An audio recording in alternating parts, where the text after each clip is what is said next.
Lord, దేవుని పరిశుద్ధ నామమునకు మహిమ కలుగును గాక. చిరక్షణ మీ అందరికీ ప్రభువైన యేసుక్రీస్తు నామములో శుభములు కలుగును గాక. పరిశుద్ధ లేఖనాల నుండి దూతలకు సంబంధించిన కొన్ని విషయాలు మనం ధ్యానం చేస్తున్నాం. గత వారము పరలోకమందున్నటువంటి దూతల గురించి, అలాగే వారికి ఇవ్వబడినటువంటి శరీరముల గురించి మనం ధ్యానం చేశాం. ఎవరు ఎటువంటి శరీరంలో వచ్చారని, క్రీస్తు యేసు ఈ భూలోకంలోకి వచ్చినప్పుడు ఎటువంటి దేహమును తీసుకున్నాడు, ఆయన దూతలను పంపిస్తున్నప్పుడు దేవుడు ఎటువంటి దేహములను వారికి ఇస్తున్నాడు, దూతలు ఈ లోకాన్ని విడిచి వెళ్ళిన తర్వాత వారి దేహములతోటి ఏమి చేస్తున్నారు, ఇవన్నీ కూడా మనం గత వారం ధ్యానం చేసుకున్నాం. ఈ రాత్రి మనం ధ్యానం చేసేది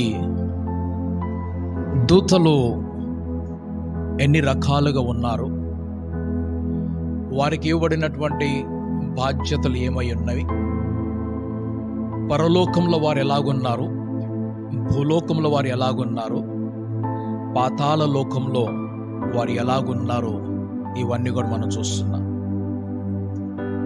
దూతల గురించినటువంటి విషయంలో భిన్నమైనటువంటి అభిప్రాయములు లోకంలో కలుగుతున్నాయి.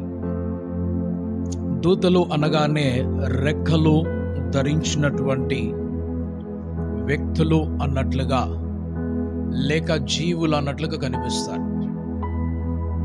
కానీ పరిశుద్ధ గ్రంథంలో రెక్కలు ధరించుకున్నటువంటి జీవులు ఆ 4 జీవులుగా కనిపిస్తున్నారు. కెరూబులుగా, సెరాఫులుగా వారు కనిపిస్తున్నారు. కానీ భూమి మీదకు వచ్చినటువంటి దూతలందరూ కూడా కెరూబులుగా రాలేదు, సెరాఫులుగా రాలేదు. అయితే మనుషులు దాని గురించినప్పుడు దూతలను చూపిస్తున్నప్పుడు వారు కెరూబులుగా వచ్చినట్లుగా, లేక రెక్కలు ధరించుకున్న వారు వచ్చినట్లుగా మనకు అనిపిస్తుంది. ఇందులో వాస్తవం ఎంత మట్టుకున్నది, ఇందులో అవాస్తవం ఎంత మట్టుకున్నది, ఈ కొన్ని మాటలు మనం ధ్యానం చేసే ముందు కొరింథీయులకు రాయబడినటువంటి మొదటి పత్రికలోకి వెళ్దాం. కొరింథీయులకు రాయబడినటువంటి మొదటి పత్రిక 15వ అధ్యాయంలోకి వెళ్దాం. కొరింథీయులకు అపోస్తలుడైనటువంటి పౌలు రాసినటువంటి మొదటి లేఖ 15వ అధ్యాయంలోకి వెళ్దాం. ఆ 15వ అధ్యాయంలో మొదటిగా శరీరముల గురించి ఒక మాటను ధ్యానం చేసుకొని ఆ తర్వాత మనము దూతల బాధ్యతల దగ్గరికి వెళ్దాం. కొరింథీయులకు రాబడినటువంటి మొదటి పత్రికలో అపోస్తలుడైనటువంటి పౌలు 15వ అధ్యాయంలో 39వ వచనంలో కొన్ని మాటలు రాస్తున్నాడు.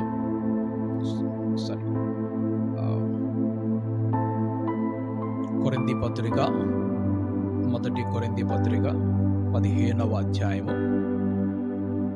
అందరికీ ఒకటే శరీరము ఇవ్వలేదు అన్నట్లుగా భిన్నమైనటువంటి శరీరములు ఇచ్చినట్లుగా మాట్లాడుతున్నాడు. 39వ వచనంలో మనుష్య మాంసము వేరు, మృగ మాంసము వేరు, పక్షి మాంసము వేరు, చేప మాంసము వేరు.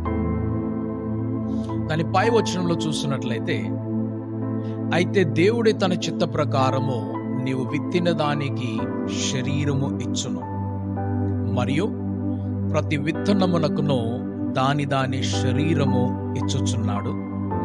మాంసమంతయు ఒక విధమైనది కాదు. మాంసమంతయు ఒక విధమైనది కాదు. మనుష్య మాంసము వేరు, మృగ మాంసము వేరు, పక్షి మాంసము వేరు, చేప మాంసము వేరు. ఒక విత్తనమునకు ఒక శరీరం ఇవ్వబడుతుంది. ప్రతి విత్తనమునకు ఒక శరీరం ఉంటుంది. మామిడి విత్తనమునకు ఉన్నటువంటి శరీరము అది కొబ్బరి విత్తనముకు లేదు. అవి భిన్నము. ప్రతి విత్తనము కూడా ఒక భిన్నమైనటువంటి శరీరము కలిగి ఉన్నది. అలాగే ప్రతి ప్రాణి, ప్రతి జీవి కూడా భిన్నమైనటువంటి శరీరము కలిగి ఉన్నది. ఒకవేళ ఈ పశు మాంసము లేక మృగ మాంసము అని రాసున్నది, ఈ మృగ మాంసము లేదా పక్షి మాంసము లేదా చేప మాంసము మనుష్య మాంసమునకు సరిపోయినదైనట్లయితే, ఒకవేళ మనుష్యుడికి ఏమైనా అనారోగ్యం కలిగినప్పుడు మరొక మనిషి దగ్గర నుంచి అంగములను కోరక వీరి మాంసం నుండి తయారు చేసేవారు. ఒక శరీరము ఓపెన్ హార్ట్ సర్జరీ జరుగుతున్నప్పుడు ఆ కాలులో ఉన్నటువంటి నరములన్నీ కూడా తీసి అవి గుండెకు అంటిస్తారు.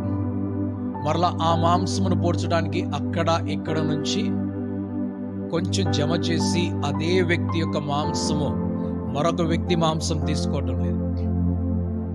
అదే వ్యక్తి మాంసము తీసుకొని ఆ వ్యక్తిని మరలా నయము చేయడానికి ఆ గాయముగా ఉన్న, లోపముగా ఉన్నటువంటి ప్రదేశం పెడుతున్నాడు.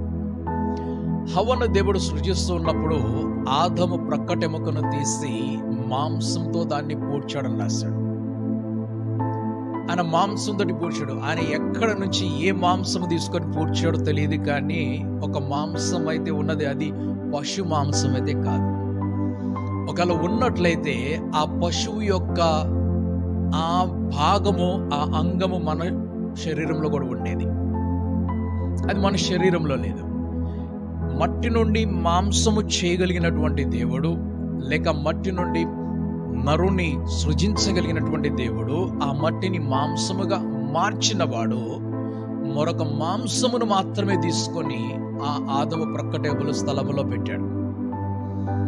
ఆ ప్రక్కటెముక నుండి హవ్వను సృజించినట్లు చూస్తున్నాం. అప్పటి నుంచి వారిరువురు కూడా ఏకమైపోయినట్లు కనిపిస్తున్నది. పశువులతో ఏకము కాలేదు, అలాగే పక్షులతో ఏకము కాలేదు, అలాగే చేపలు లేక సముద్రములో ఉన్నటువంటి జీవులతో కూడా ఏకము కాలేదు వారు. సో మనిషికి ఇవ్వబడినటువంటి శరీరము వేరు, మృగముకు ఇవ్వబడినటువంటి శరీరం వేరు, పక్షులకు ఇవ్వబడినటువంటి శరీరము, చేపలకు ఇవ్వబడిన శరీరము. పైన వాక్యంలో చూసినట్లయితే ప్రతి విత్తనమునకు దాని దాని శరీరమును ఇచ్చుచున్నాడు అని చెప్పి రాశాడు. మాంసమంతయు ఒక విధమైనది కాదు. అలాగుననే ఈ లోకంలో ఉన్నటువంటి జీవులు, మనకు కనిపిస్తున్నటువంటి జీవులు ఒక రకం కానప్పుడు, మనకి ఎంత అనుకున్నా కూడా కొన్ని పశువులు మనకు దగ్గరగా కనిపించినా అవి పశువులే, మనుషులు కావు. అలాగుననే దూతలు దూతలే, మనుషులు మనుషులే, దయ్యములు దయ్యములే, దేవుడు దేవుడే.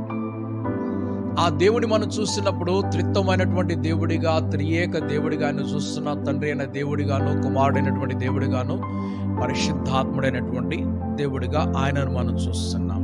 అయితే ఆయన పరలోక రాజ్యములో ఆయన మొదటిగా ఆ పరలోకమును కలుగు చేస్తున్నప్పుడు, గత వారం మనం ధ్యానం చేసుకున్నాము, దూతలందరూ కూడా వేరు వేరుగా ఒక్కొక్కరిగా సృజించబడ్డారు. దూతలు ఒకరి వలన ఒకరికి పుట్టలేదు. అందులో ఎవరు కూడా పరలోకములో మా మమ్మీ మా డాడీ అని చెప్పడానికి లేదు, మా అన్నయ్య మా తమ్ముడు అని చెప్పడానికి లేదు.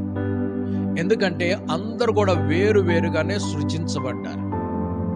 మరి పునరుత్థానమైన తరువాత ఆ పరిశుద్ధులందరూ కూడా ఆ పరలోకంలోకి వెళ్తున్నప్పుడు ప్రభువైన యేసుక్రీస్తు చెప్తున్నాడు, అక్కడ ఎవరు పెండ్లి చేసుకోరు, పెండ్లికి ఇవ్వబడరు. వారందరూ కూడా పరలోకమందున్నటువంటి దూతల వలె ఉంటారంటే దేవుడు అందరిని కూడా వేరుగా తీసుకొని వెళ్తాడని అర్థం. ఆ పరలోకంలో వెళ్ళినప్పుడు మరొక మహిమని, ఇంకా మహిమనిస్తాడు. ఈ లోకములో తల్లిదండ్రులతోనూ, తోబుట్టులతోనూ, కుటుంబంతోనూ కలిసినటువంటి సుఖము, ఆనందము కంటే మహోన్నతమైనటువంటి ఆనందము ఆయన పరలోకంలో కలుగజేస్తాడు. భూమి మీద ఉన్న మనకేమనిపిస్తుందంటే, మరి కుటుంబం అక్కడ లేనప్పుడు ఆ సంతోషం ఎలాగుంటుందని. కుటుంబం అనేటువంటి సంతోషాన్ని సృజించినటువంటి దేవుడికి తెలుసు దానికంటే గొప్ప సంతోషం ఎలా పుట్టించాలని. కాబట్టి పరలోకానికి తీసుకొని వెళ్తున్నప్పుడు ఆయన గొప్ప మహిమతోటి తీసుకొని వెళ్తున్నాడు, ఉన్నతమైనటువంటి దాంతో తీసుకొని వెళ్తున్నాడు. కానీ మనకంటే ముందుగా పరలోకంలో సృజించబడినటువంటి దేవుని దూతలు ఉన్నారు. వారందరూ ప్రత్యేకముగా ఒక్కొక్కరుగా వేరుగా సృజించబడ్డారు. ఎవరు కూడా ఒక దూతకి పుట్టినటువంటి దూతలు మరలా అందులో కనిపించడం లేదు. కానీ మనుషులు మాత్రము ఒకే దంపతులైనటువంటి లేక ప్రథమ తల్లిదండ్రులైనటువంటి ఆదము హవ్వల నుండి కలిగినవారు. ఈ లోకంలో అందరు మనుషులు కూడా ఇలాగా కలిగినవారు. పశువులు కూడా అలాగే. మొదటిగా దేవుడు సృజించినటువంటి ఒక జత ఉంటే అక్కడ నుండి మరలా పునరుత్పత్తి వలన కలిగినటువంటి జీవులు కనిపిస్తున్నాయి. పక్షులు అలాగే కనిపిస్తున్నాయి, చేపలు కూడా మనకు అలాగనే కనిపిస్తూ ఉన్నాయి. దూతల విషయమైనటువంటి మాటలు మనం ధ్యానం చేస్తూ ఉండగా యోబు గ్రంథంలోకి వెళ్ళి ఒక మాట మనం చదువుకుందాం. యోబు గ్రంథము 4వ అధ్యాయంలోకి వెళ్దాం. యోబు గ్రంథము 4వ అధ్యాయంలోకి వెళ్దాం. దాని 18వ వచనాన్ని మనం చదువుకుందాం. ఆయన తన సేవకులను నమ్ముటలేదు, దూతల యందు లోపములు కనుగొనుచున్నాడు. ఆయన తన సేవకులను నమ్మటం లేదు, దూతల యందు లోపములు కనుగొనుచున్నాడు. మనుష్యులు నమ్మదగిన వారుగా కనిపించటం లేదు. అలాగుననే దూతలలో కూడా లోపాలు కనిపిస్తున్నాయి. ఆ దూతలు కూడా నమ్మదగిన వారుగా కనిపించటం లేదు. అందుకు ఆయన లోకంలో రక్షణ తీసుకొని రావడానికి తన ఏకైక కుమారుడైనటువంటి క్రీస్తు యేసుని లోకంలోకి పంపించి ఆయన యందు మాత్రము నమ్మిక ఉంచాడు. నమ్మిక ఉంచినప్పుడు ఆ ప్రభు అయినటువంటి క్రీస్తు యేసు కుమారునిగా లేక నరునిగా లోకంలోకి వచ్చినటువంటి ఆయన తండ్రి నమ్మకమును భంగము చేయలేదు.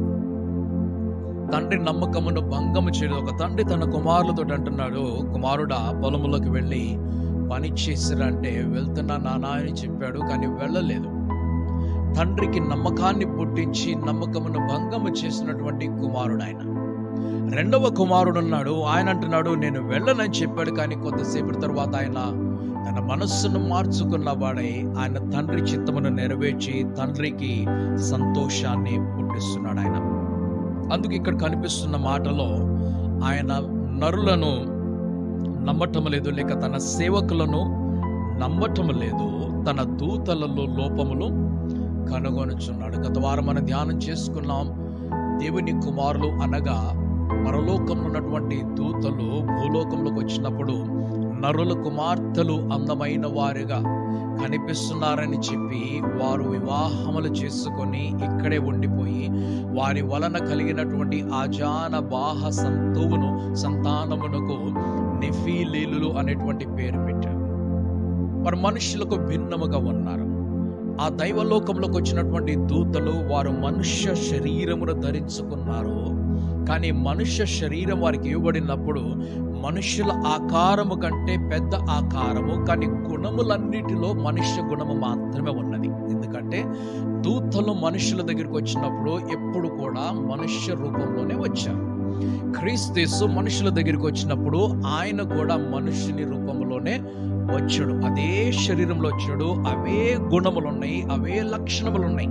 ఇందులో వ్యత్యాసం ఏమీ కూడా లేదు. ఏమిటి వ్యత్యాసం అనంటే నీకు ఇవ్వబడినటువంటి బాధ్యత లేక నీకు ఇచ్చినటువంటి స్వభావం ఒకటి ఉన్నది. ఆ బాధ్యతను స్వభావమును కాపాడుకొని కడ వరకు నువ్వు ఎలా పంపబడ్డావో అలాగుననే ఉండాలి. ఈ లోకంలో మనమందరము కూడా పాపము లేకుండా పుట్టాం.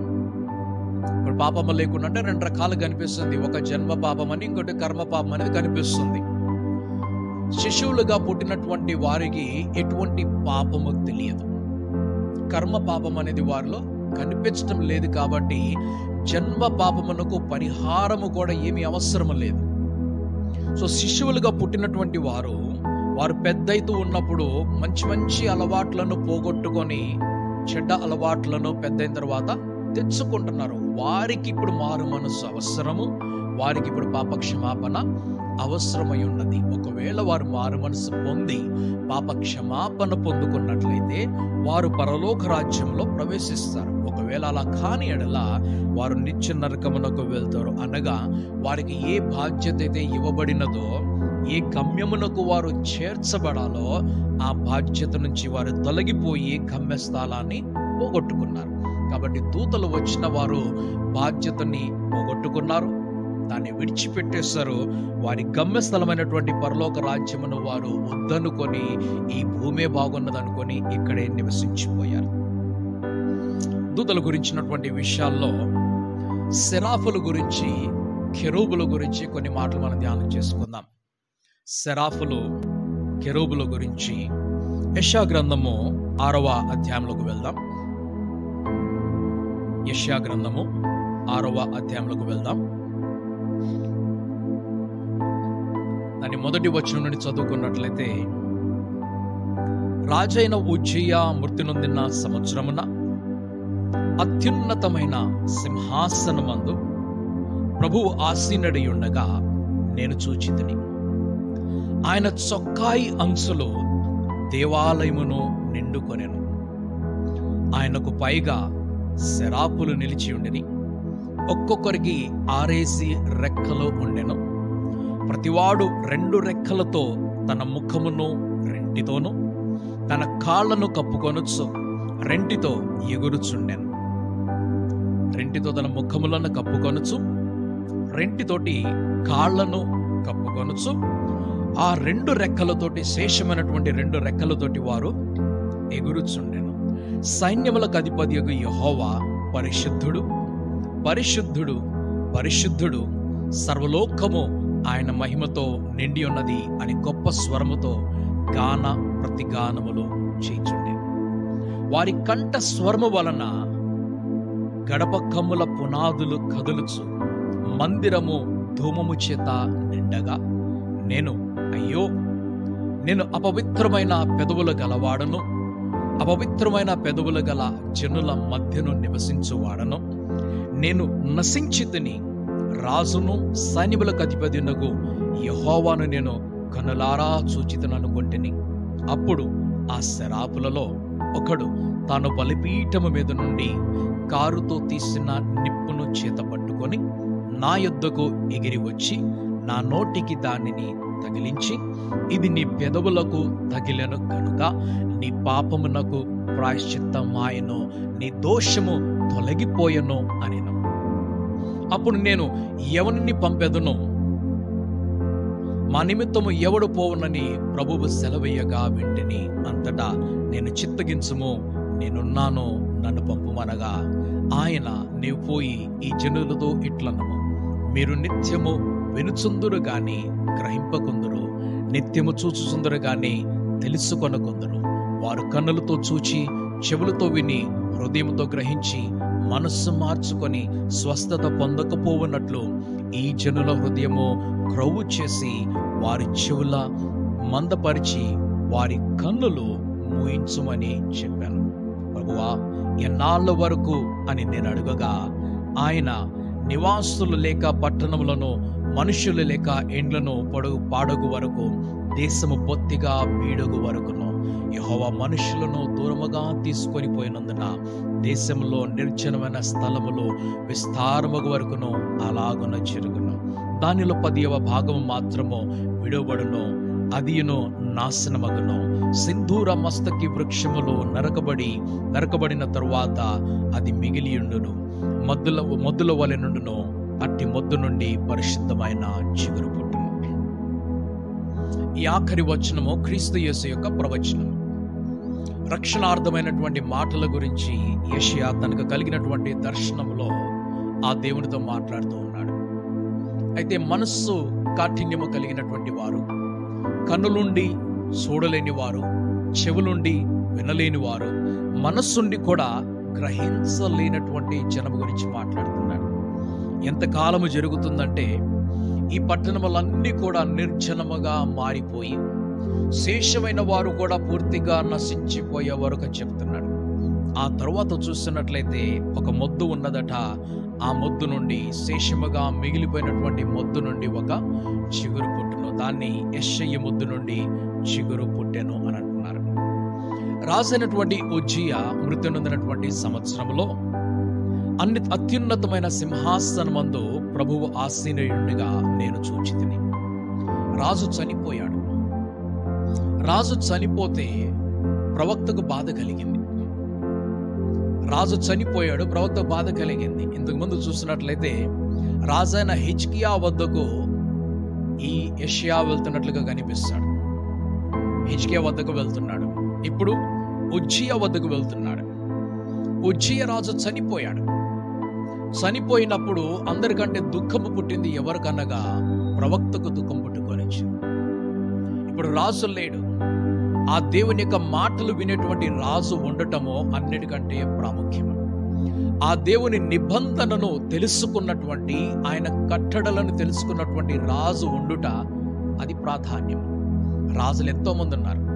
ఒక రాజు పోతే ఇంకొక రాజు వస్తాడు, ఇంకో రాజు పోతే ఇంకొక రాజు వస్తాడు. ఎప్పుడు అసలు ఆ వయస్సున్నటువంటి రాజులు లేనప్పుడు, లేక జ్ఞానం ఉన్నటువంటి రాజులు లేనటువంటి సమయంలో పసిపిల్లలు రాజులుగా సింహాసనం మీద కూర్చోబెట్టబడ్డారు. అందులో రాజు అయినటువంటి యోషియా గురించి మనం చూస్తున్నాం. ఆయన 8 సంవత్సరాల వయసు వాడు. ఆయన సింహాసనం మీద కూర్చున్నప్పుడు ఆయన వయసు 8 సంవత్సరాలు. సో చిన్న పిల్లలు రాజులుగా సింహాసనముల మీద కూర్చున్నారు. వారు రాజ్య పరిపాలన చేశారు. పురుషులు లేనప్పుడు స్త్రీలు రాజులు రాణులుగా ఉండి వారు పరిపాలన చేశారు. రాజులు రాణులు లేనప్పుడు మంత్రులే రాజస్థానము తీసుకొని వారు పరిపాలన చేశారు. పరిపాలన ఎవరైనా చేస్తారు. రాజ్యాంగం తెలిసినటువంటి వ్యక్తి పరిపాలన చేస్తుంటే రాజ్యాంగం తెలియని వ్యక్తి కూడా పరిపాలన చేస్తున్నాడు. అధికారం ఎలా చేయాలో తెలియనప్పుడు, ప్రజలను ఎలా నడిపించాలో తెలియనప్పుడు సొలొమోను రాజు అంటున్నాడు, ఈ ప్రజలను నడిపించడానికి నాకు జ్ఞానము లేదంటున్నాడు. ఈ ప్రజలను నడిపించడానికి, ఈ దేశమును పరిపాలించడానికి, వారి మీద రాజుగా ఉండటానికి నాకు జ్ఞానము లేదు. నాకు అటువంటి జ్ఞానము కలుగు చేయని చెప్పి దేవుడిని అడిగినప్పుడు, దేవుడు ఆయనకి రాజ్య పరిపాలన జ్ఞానం ఇచ్చినప్పుడు ఆయన రాజ్యములో యుద్ధము లేకుండా శాంతి సమాధానముతో 40 సంవత్సరాలు పరిపాలించాడు. అది రాజ్యము. ఆయన రాజ్యంలో తిరుగుబాటు లేదు. అప్పుడు ఆయన రాజ్యంలో యుద్ధం లేదు. ఆయన రాజ్యంలో కరువు లేదు. ఆయన రాజ్యంలో అప్పుడు పేదరికం లేదు. ఆయన రాజ్యంలో ఎవరికి ఇది కొరత అన్నట్లుగా కనిపించలేదు.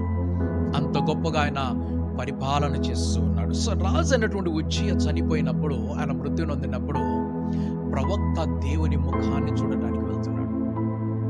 తర్వాత ఎవరు అని అడగటానికి ఏలియా ప్రవక్త ఆహాబు రాజుగా ఉన్నప్పుడు ఆయన చాలా దుఃఖాక్రాంతుడయ్యాడు.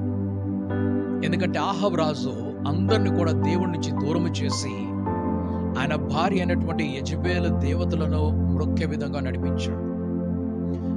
బయలు దేవతలను వారు మ్రొక్కుచున్నట్లుగా, సాష్టాంగపడుతున్నట్లుగా కనిపిస్తున్నారు. ఇది దుఃఖం పుట్టించింది ఆయనకి. ఒక రాజు ఆ పరిపాలన చేసి సృష్టికర్త అయినటువంటి దేవుణ్ణి తెలుసుకొని, ఆయన నిబంధనలు తెలుసుకొని, ఆయన ధర్మశాస్త్రం తెలుసుకొని ముందుకు వెళ్ళాలి.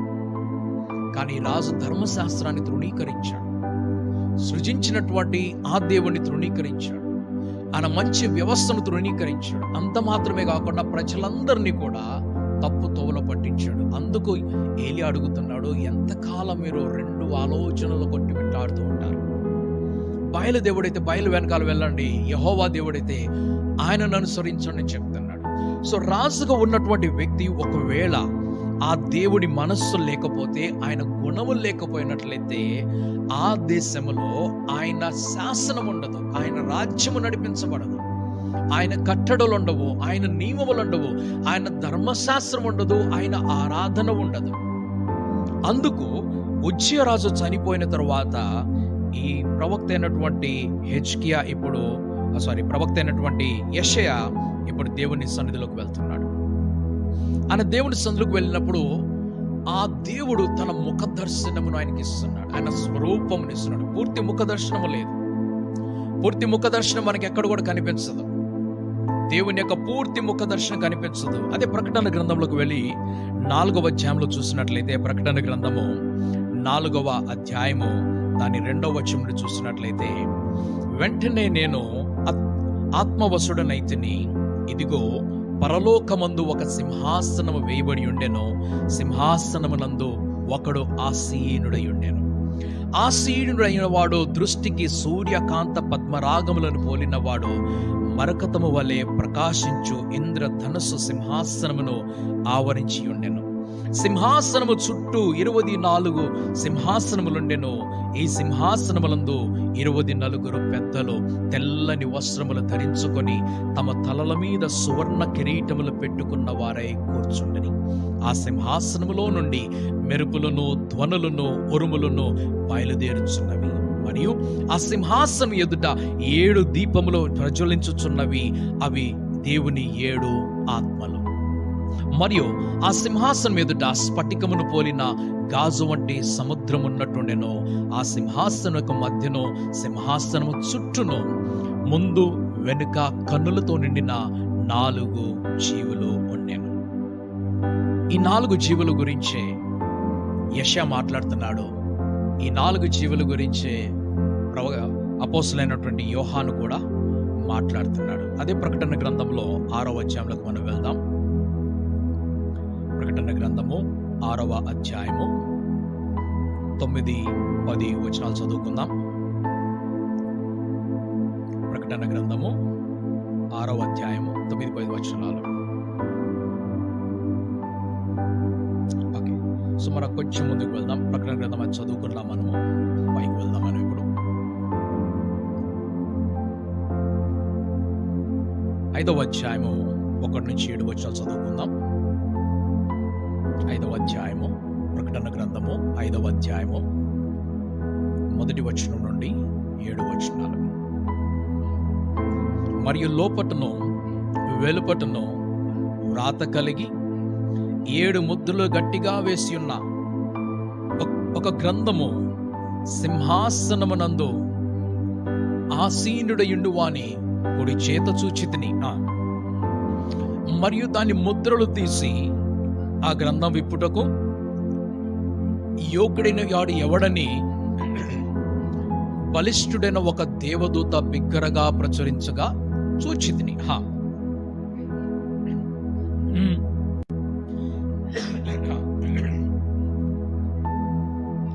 అయితే పరలోకమందు గాని, భూమి మీద గాని, భూమి క్రింద గాని ఆ గ్రంథం విప్పుటకైనను చూచుటకైనను ఎవనికిని శక్తి లేకపోయాను.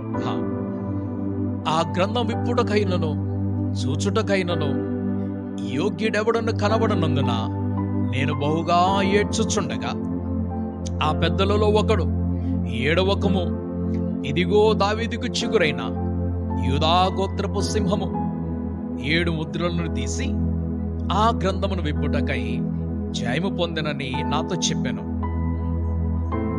మరియు సింహాసనములకును, ఆ 4 జీవులకును, పెద్దలకును మధ్యను వధింపబడినట్లుండి నా గొర్రెపిల్ల నిలిచిండుట చూచితిని.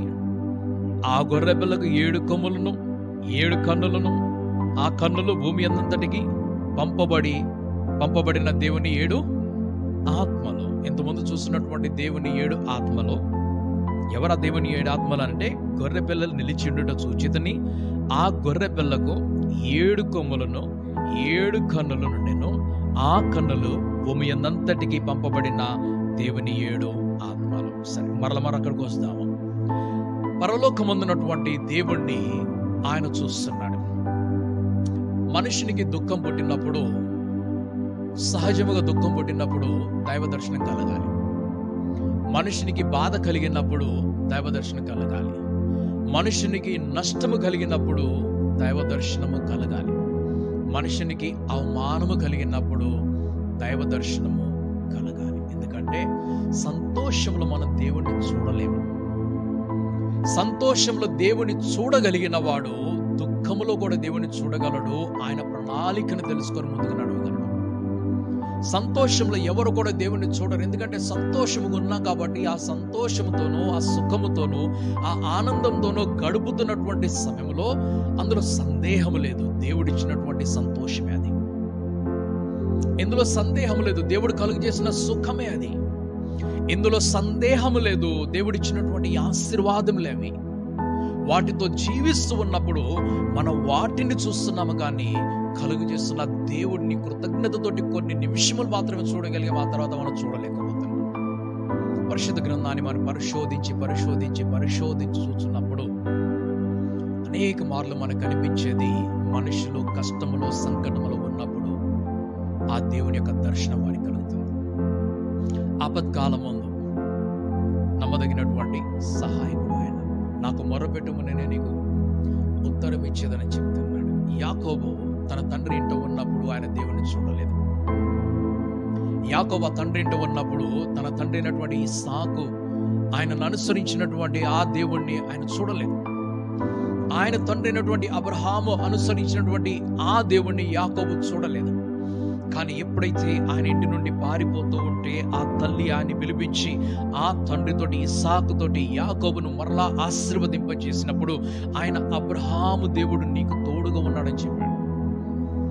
ఏ దేవుడైతే అబ్రహాము దేవుడు నేను పిలిచాడు, ఏ దేవుడైతే నాకు తోడుగున్నాడో ఆ దేవుడు నీకు తోడుగా ఉండి నీకు విజయాన్ని కలుగు చేస్తాడని చెప్పినప్పుడు అప్పుడు యాకోబు వెళ్తూ ఉంటే అక్కడ ఎక్కడైతే దేవుని భయము లేదనుకున్నాడో ఆ మైదానములకు వెళ్ళి ఆయన నిద్రపోతూ ఉంటే ఆయనకు ఒక స్వప్నము కలిగింది. ఆ స్వప్నములో ఆయన దేవుని యొక్క దూతలను చూస్తున్నాడు, దేవుణ్ణి కూడా చూస్తున్నాడు. అక్కడ ఆయన భయముతోటి పారిపోతున్నాడు. ఎక్కడ అన్నయ్య వచ్చేసి నన్ను చంపేస్తాడని భయములో దేవుని దర్శనం కలగాలి, కరువులో దేవుని దర్శనం కలగాలి, నష్టములో దేవుని దర్శనం కలగాలి, దుఃఖములో దేవుని దర్శనం కలగాలి, సంకటములో ఇబ్బందులో ఇరుకుల్లో దేవుని దర్శనము కలగాలి. దేవుడు ఎదురు చూస్తున్నాడు, కనీసం ఈ మార్గంలో వస్తే నేను నిన్ను కలుసుకుంటానని చెప్పేసి. కానీ చాలా మంది ఆ మార్గంలో వెళ్ళక ఆ దేవుడికి ఇంకా దూరంగా వెళ్ళిపోతారు. రాజైనటువంటి ఉజ్జియా మృతి నిందిన తరువాత ప్రవక్త అయినటువంటి యెషయా వెళ్ళి ఆ పరలోక సింహాసనం ఆయన చూస్తున్నట్లుగా కనిపిస్తుంది. ఆ పరలోకమందు అత్యున్నత సింహాసనమందు ప్రభు ఆసీనుడి ఉండగా నేను చూచితిని. ఆయన చొక్కాయి అంచులు దేవాలయమును నిండుకొనెను. ఆయనకు పైగా శరాపులు నిలిచి ఉండని, ఒక్కొక్కరికి 6 రెక్కలుండెను.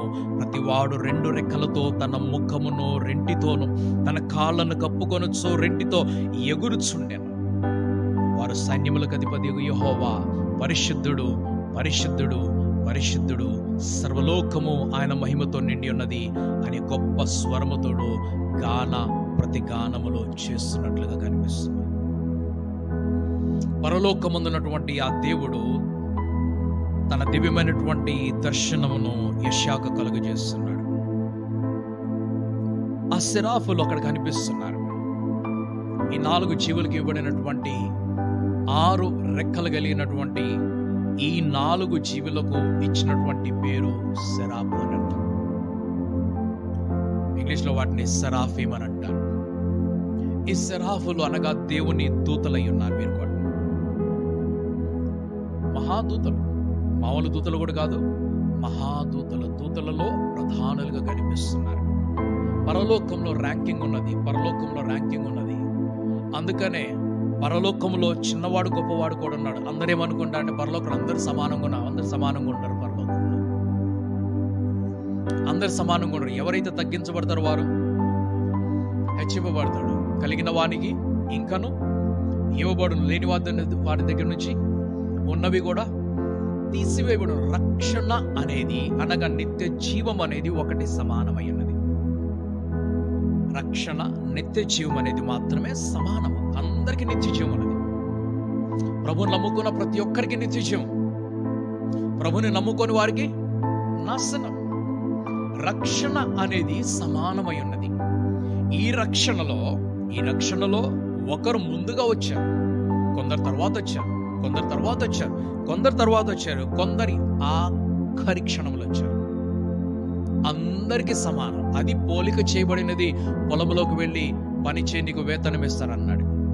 నీకు ఎంత ఇస్తానని చెప్పలేదు, నీకు వేతనము ఇస్తాన్నాడు. ఉదయకాలం వెళ్ళిన వాడికి ఒకటే వేతనం, గంట తర్వాత వచ్చిన వాడికి ఒకటే వేతనం, 2 గంటల తర్వాత వచ్చిన వాడికి, లాస్ట్ గంటల పని చేసిన వాడికి కూడా ఒకటే వేతనం దొరికింది. అది రక్షణ, అది నిత్య జీవం. ఆ తర్వాత మనం కిరీటములను సంపాదించుకోవాలి. ఆ కిరీటం సంపాదించుకోవాలి. ఒకవేళ ఆ కిరీటంలో సంపాదించకపోతే ఇక్కడ పేదరికం, అక్కడ కూడా పేదరికమే. అక్కడ పేదరికం ఉన్నది, అక్కడ లేదని అనకూడదు. బైబిల్ని సరిగ్గా మనం చదువుకోవాలి. ఆ పరలోకములో మహాదూతలు ఉన్నారు. మైటీ ఏంజల్స్ అంటారు వారిని ఇంగ్లీష్లో. మహాదూతలు, ఆర్కేంజల్స్ ఉన్నారు, వాళ్ళు ప్రధాన దూతలు ఉన్నారు. వారి తరువాత దూతలు ఉన్నారు. బలిష్ఠుడైనటువంటి దూత ఉన్నాడు, పరాక్రమ కలిగినటువంటి. మన ప్రకటన గ్రంథం మరలా వస్తాం, అక్కడికి దూతల దగ్గరికి వస్తాం. రకరకాల దూతలు ఉన్నారు. అందరికీ వారి వారి సామర్థ్యం కొలది వారికి పనులు ఇవ్వబడ్డాయి. ఇక్కడ చూస్తున్నటువంటి దూతలను ప్రకటన గ్రంథం 15వ అధ్యాయంలోకి వెళ్దాం. 8వ వచనాన్ని చదువుకుందాం. అంతటా దేవుని మహిమ నుండి, ఆయన శక్తి నుండి వచ్చిన పొగతో ఆలయము నింపబడినందున ఆ 7 దూతల యొద్ద ఉన్న 7 తెగుళ్ళు సమాప్తి కొరకు ఆలయం ముందు ఎవడన్నో ప్రవేశింపజాలక పోయాను. ఆ దేవుని దగ్గర 7 దూతలు ఇంకా వేరుగున్నారు. ప్రకటన గ్రంథంలో చూస్తున్నాం. భిన్నమైనటువంటి వారు, భిన్నమైన వారు, ఆయన మహిమతోటి నింపబడినటువంటి ఆ దర్శనమును యెషయా చూపిస్తూ ఉంటే, ఈ దర్శనము యెషయా చూపించింది ఒక్కటే కాదు, ఈ దర్శనము ఆయన యోహాను కూడా చూపిస్తున్నాడు. వీరందరూ కలిసి పాడుతున్నటువంటి పాట ఏమిటనంటే, ఆయన పరిశుద్ధుడు, పరిశుద్ధుడు, పరిశుద్ధుడు అని పాట పాడుతూ ఉన్నారు. పరలోకమందున్నటువంటి ఆ దేవుని వారు మహిమపరుస్తున్నట్లు కనిపిస్తున్నారు. వీరు సెరాఫులు. సెరాఫులు అనేటువంటి మాటను అధికముగా బైబిల్లో ఎక్కడ రాయలేదు. తరువాత మనం వెళ్తున్నటువంటిది, మనం కెరూబుల దగ్గరికి వెళ్ళబోతున్నాం. ఇప్పుడు సెరాఫులు, తర్వాత కెరూబుల దగ్గరికి వెళ్తున్నాం. ఈ సెరాఫులు, కెరూబులు ఇద్దరు కూడా పరలోకంలో అందరికంటే ఎక్కువ స్థానాన్ని కలిగిన వారు.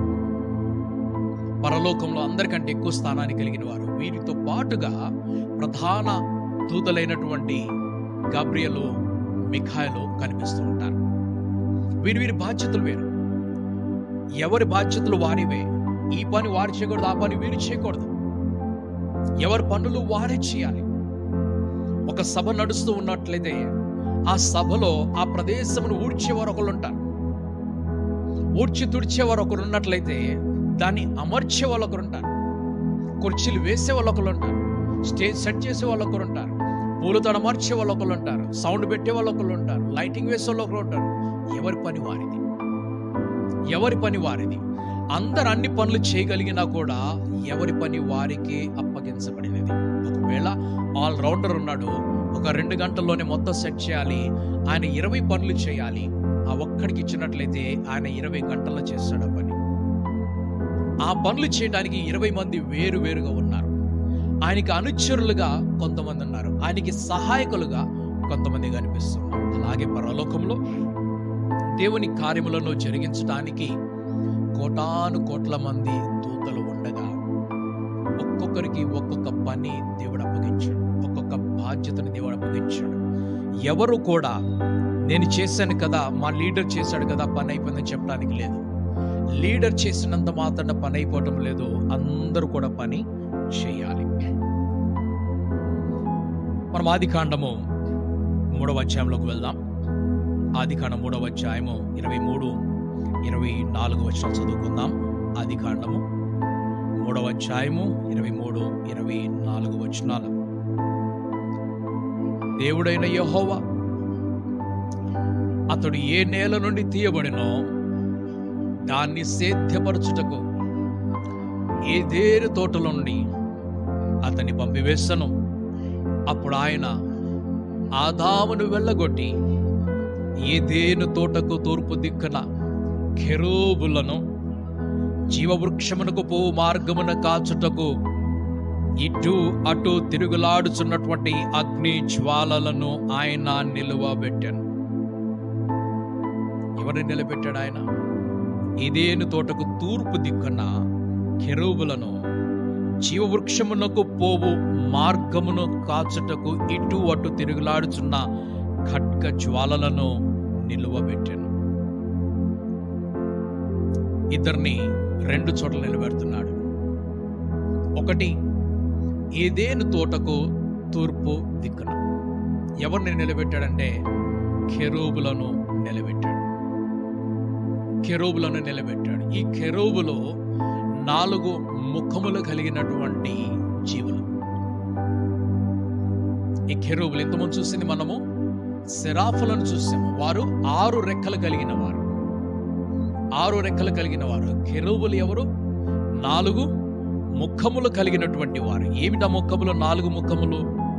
1 సింహముఖము, 2 ఆవు ముఖము, 3 పక్షి ముఖము, 4 మానవ ముఖము కనిపిస్తున్నది.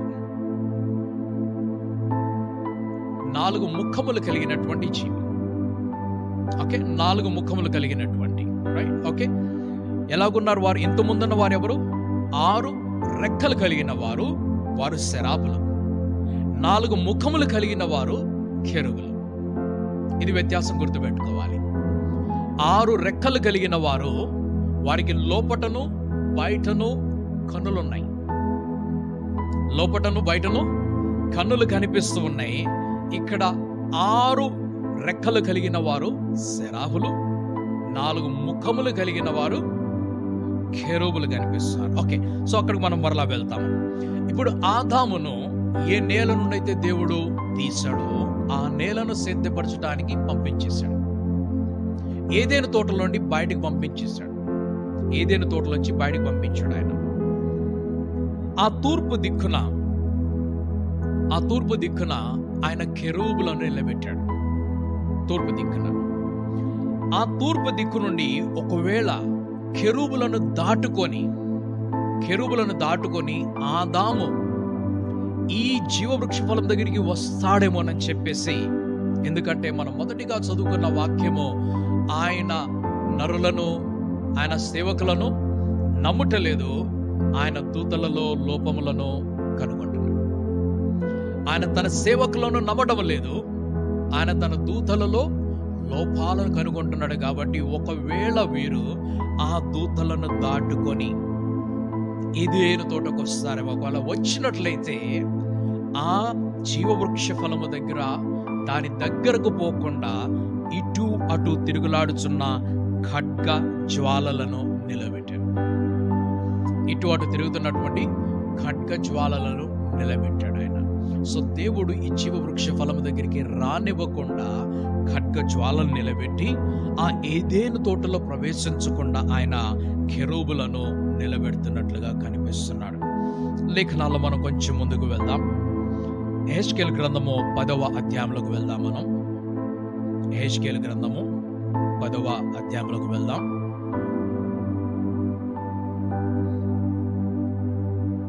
దాని మొదటి వచనాన్ని మనం చదువుకున్నట్లయితే, నేను చూచుచుండగా కెరూబులకు పైగానున్న ఆకాశ మండలం వంటి దానిలో నీలకాంతమయమైన సింహాసనం వంటి ఒకటిది అగుపడెను. సేమ్ కనిపిస్తుంది. యెషయా ఏదైతే చూపించాడో, యోహాను ఏదైతే చూపిస్తున్నాడో, యెహెజ్కేలు కూడా అదే చూపిస్తున్నాడు. నేను కెరూబులకు పైగానున్నటువంటి ఆకాశ మండలం వంటి దానిలో నీలకాంతమయమైన సింహాసనం వంటి ఒకటి అగుపడెను. అప్పుడు అవిసెనార బట్ట ధరించుకొనిన వానితో, యెహోవా కెరూబు క్రిందనున్న చక్రముల మధ్యకు పోయి కెరూబుల మధ్యనున్న నిప్పులు చేతుల నిండా తీసుకొని పట్టణం మీద చల్లుమని సెలవేగా, నేను చూచుచుండనంతలో అతడు లోపలికి పోయెను. అతడు లోపలికి పోగా కెరూబుల మందిరపు కుడి ప్రక్కను నిలిచిండెను, మరియు మేఘము లోపలి ఆవరణమును కమ్మియుండెను. యెహోవా మహిమ కెరూబుల పై నుండి ఆరోహణమై మందిరపు గడప దగ్గర దిగి నిలిచెను, మరియు మందిరము మేఘముతో నిండెను, ఆవరణమును యెహోవా తేజో మహిమతో నిండినదాయెను. దేవుడైన సర్వశక్తుడు పలుకున్నట్లుగా కెరూబుల రెక్కల చప్పుడు బయటికి ఆవరణం వరకు వినబడింది. కెరూబుల మధ్య నుండి చక్రముల దగ్గర నుండి అగ్ని తీసుకొనిమని ఆయన అవిసెనార బట్ట ధరించుకుని వానికి ఆజ్ఞయగా, అతడు లోపలికి పోయి చక్రము దగ్గర నిలిచెను.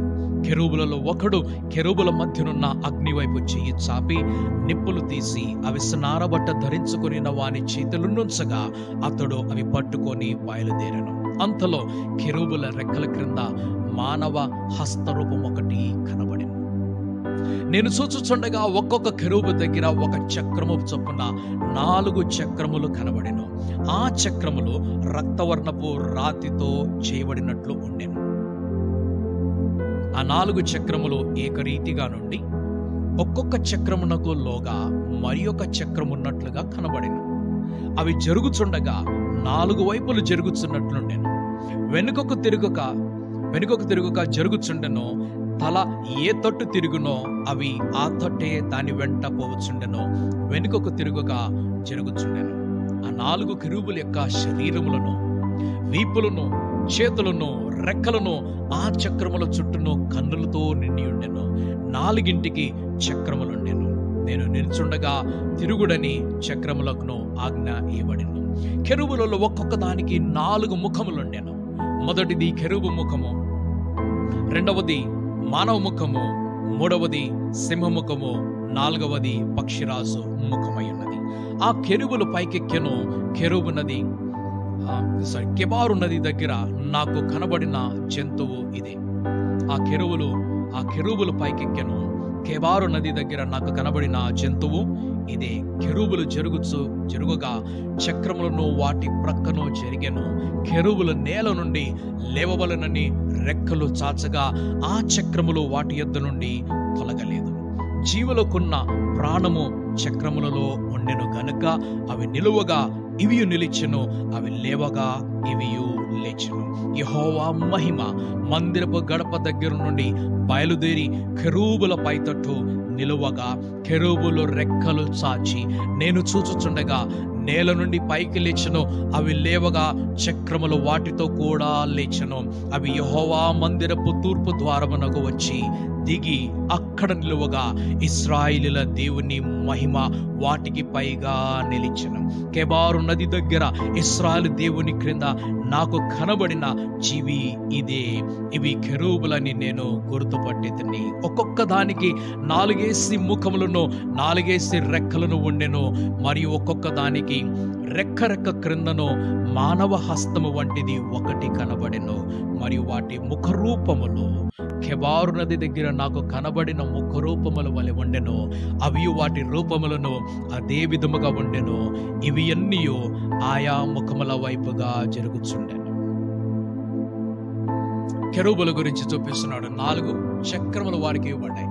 సెరాఫులకి 6 రెక్కలు కనిపిస్తున్నాయి. ఈ కెరూబులకి ఇవ్వబడినవి 4 చక్రములు. ఈ 4 చక్రముల్లో ఒక చక్రం ఒక దానిలో ఉన్నది. 4 చక్రాలు, ఒక్కొక్కరికి 4 చక్రాలు ఉంటే చక్రములు వేరు కాదు.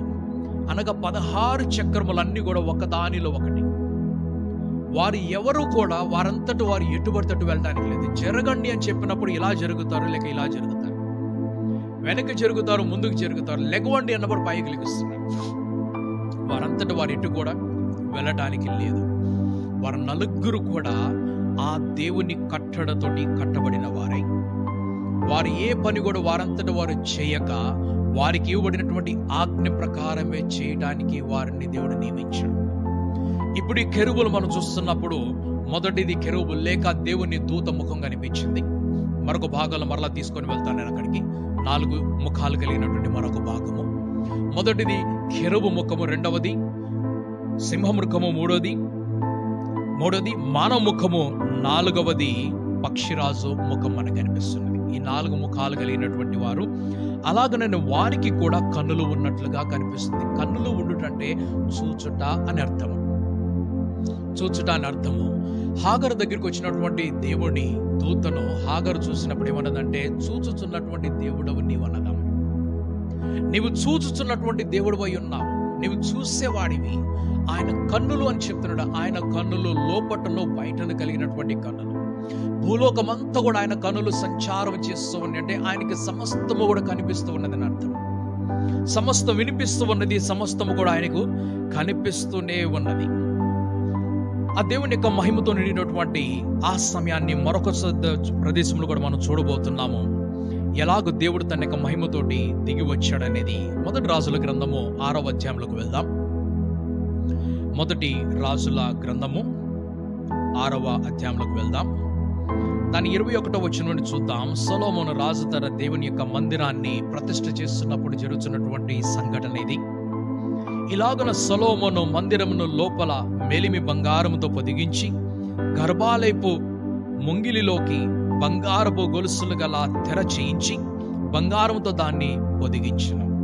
ఈ భాగమును విడువకుండా మందిరమంతయు బంగారముతో పొదిగించును. గర్భాలయము వద్దనున్న బలిపీఠమంతటిని బంగారముతో పొదిగించును. మరియు అతడు గర్భాలయమందు 10 మూరల ఎత్తుగల 2 కెరూబులను ఒలీవ కర్రతో చేయించును. 2 కెరూబులను ఒలీవ కర్రతోటి చేయించును. ఒక్కొక్క కెరూబునకు 5 మూరల పొడవు గల రెక్కలుండెను. ఒక్క రెక్క కింద చివర మొదలుకొని రెండవ రెక్క చివర మట్టుకు 10 మూరల పొడవు. రెండవ కెరూబును 10 మూరల కలదై ఉండెను. కెరూబులు రెండింటికి ఏక పరిమాణమున ఏకాకారమును కలిగి ఉండెను. ఒక కెరూబు 10 మూరల ఎత్తు, రెండవ కెరూబు దాని వలనే ఉండెను. ఎక్కడ పెడుతున్నాడంటే ఆయన 27వ వచనంలో అతడు ఈ కెరూబులను గర్భాలయములో ఉంచును. ఆ కెరూబుల రెక్కలు విప్పుకొని ఒకదాని రెక్కలు అవతలి గోడకును రెండవ దాని రెక్క యువతలి గోడకును అంటి ఉండెను. గర్భాలయమందు వీటి రెక్కలు ఒకదానితో ఒకటి అంటుకొని ఉండెను. ఈ కెరూబులను అతడు బంగారముతో పొదిగించు.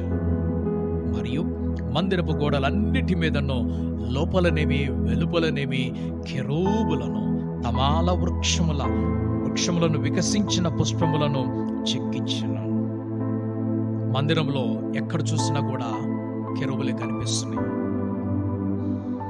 దేవుడు మోషేకు ఆజ్ఞ ఇచ్చినటువంటి ఆయన ఆ నిబంధన మందసమును చేయించమన్నప్పుడు ఆ మందసము మీద 2 కెరూబులను నిలబెడుతున్నట్లు చూస్తున్నాను. ఆ 2 కెరూబుల మధ్యలోకి వచ్చి నేను కూర్చుంటానని దేవుడు చెప్తున్నాడు. 2 కెరూబుల మధ్యలోకి వచ్చి దాన్ని కృపాసనముగా పేరు పెట్టాను. కృపాసనగా లేక కనికరము అనేటి మర్సీ సీట్ అంటారు దాన్ని. మర్సీ అంటే కనికరం. ఎప్పుడైతే దేవుడు ఆ 2 కెరూబుల మధ్యలోకి వస్తున్నాడో, ఆ 2 కెరూబుల మధ్యలోకి వచ్చినప్పుడు ఆయన అక్కడ వారికి శిక్ష ఇవ్వకుండా, వారిని బాధ పెట్ట లేకుంటే వారికి పనిష్మెంట్ ఇవ్వకుండా ఆయన వారి మీద కనికరం చూపిస్తున్నట్లు కనిపిస్తుంది. మోషేతోటి దేవుడు మాట్లాడడానికి వచ్చినప్పుడు అల్లా కూడా ఆ మందసము దగ్గరికి వస్తున్నాడు. ఆయన ఆ కెరూబుల మధ్యలోకి వస్తున్నాడు. ఆయన పరలోకములో ఆయన కెరూబుల మధ్యలో ఉన్నాడు. ఆయన భూమి మీదకి వచ్చేటప్పుడు కూడా తన ఆసనము కెరూబుల మధ్యలోనే పెట్టుకుంటున్నాడు. అందుకు సొలొమోను మందిరమును చేయించినప్పుడు ఆ కెరూబులను చేస్తున్నప్పుడు ఆ కర్రతో చేపిస్తున్నాడు. కానీ దాని గర్భాలయం అంతా కూడా ఏం చేస్తున్నాడు అంటే ఆయన బంగారంతో చేపిస్తున్నాడు. గర్భాలయం అంటే అర్థం ఏమిటంటే అతి పరిశుద్ధ స్థలం. అతి పరిశుద్ధ స్థలము. ఈ మందిరములో అతి పరిశుద్ధ స్థలము, పరిశుద్ధ స్థలము, తరువాత సామాన్య స్థలము, అలాగ పురుషులకును స్త్రీలకు పిల్లలకును దాసదాసులకును అక్కడ ఇవ్వబడినది. సో అతి పరిశుద్ధ స్థలములో ఎప్పుడు కూడా ప్రధాన యాజకుడు మాత్రమే వెళ్తాడు. అతి పరిశుద్ధ స్థలములో ఈ అతి పరిశుద్ధ స్థలము గర్భాలయముగా కనిపిస్తున్నది. అక్కడ ఆయన మందసమును చేయించి పెట్టాడు. అక్కడ ఈ కెరూబులను చేయించి పెడుతున్నాడు. ఆయన అక్కడ దేవుడు ఆయనని కలవటానికి వస్తున్నాడు, మనుషులను కలవటానికి వస్తున్నాడు. జకర్యా ధూపం వేస్తున్నప్పుడు గర్భాలయములకు వెళ్ళాడు. ఆయన ధూపం వేస్తున్నప్పుడు అప్పుడు దేవుని దూత అక్కడికి వస్తున్నాడు. దేవుని దూత ఎప్పుడు కెరూబుల మధ్యలోకి ఆ మందసం మీద కూర్చోడానికి రాడు. దేవుని దూత ఎప్పుడు వచ్చినా కూడా నిలబడతాడు. వచ్చినప్పుడు ఆయన ప్రక్కన కూర్చుంటాడు.